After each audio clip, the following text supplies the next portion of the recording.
locksmiths are honest. A few are not. Call one of the disreputable companies and your bad day will get a lot worse. Como 4's problem solver Herb Weisbaum is investigating these shady characters and even caught one of their rip-offs on camera. Herb?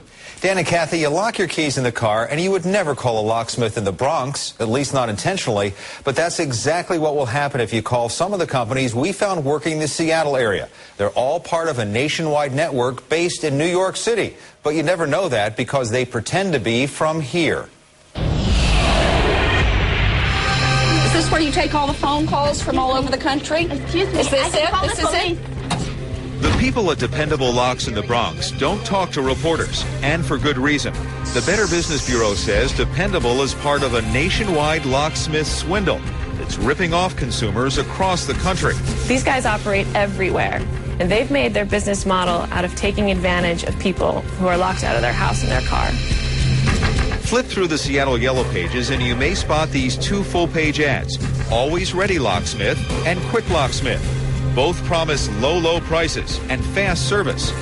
Now, the ads don't list an address, but with all the 206 and 425 area codes, it's reasonable to assume they're both local companies. They're not. Both are part of Dependable Lock. Dial any of these numbers and your call is answered back at the New York Dispatch Center. You're quoted a reasonable price, but when the locksmith arrives, he actually charges you 2, 3, even 4 times more than what you were quoted. We wanted to see for ourselves, so we drove to the Northgate Park and Ride and had Stephanie, a Como intern, deliberately lock her keys in the car. She called Always Ready Locksmith using the North Seattle number in the phone book. I lock my keys in my car. And how much would it cost to send someone out? $39 plus $15 and up to open. So the job would be at least $54, but the dispatcher could not be any more specific than that. Stephanie was told to expect someone in 20 to 30 minutes. The wait was a lot longer. It took an hour for the locksmith, a guy in an unmarked car, to arrive. The first thing he did was tell Stephanie the charge was going to be a lot more than $54.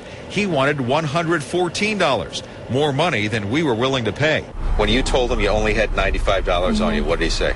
Or what happened? He asked for an ATM card, and I told him I didn't have anything on me, and then he hesitantly took $95. We watched from a distance as this so-called locksmith fumbled around trying to get into the car. He didn't appear to have the proper tools, and he didn't seem to know what he was doing. From start to finish, it took him 6 minutes to get the door open.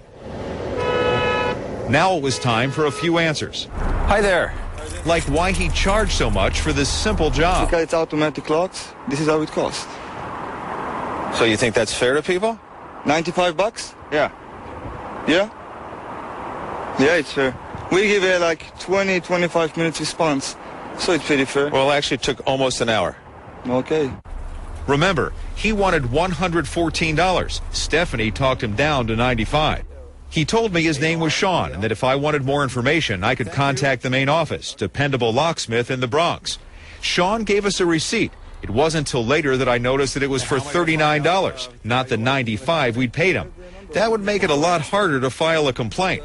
These companies have been impossible when it comes to getting refunds, when it comes to answering complaints. They are absolutely non-responsive. And it isn't easy for a reporter to get them to respond to the allegations of deceptive business practices.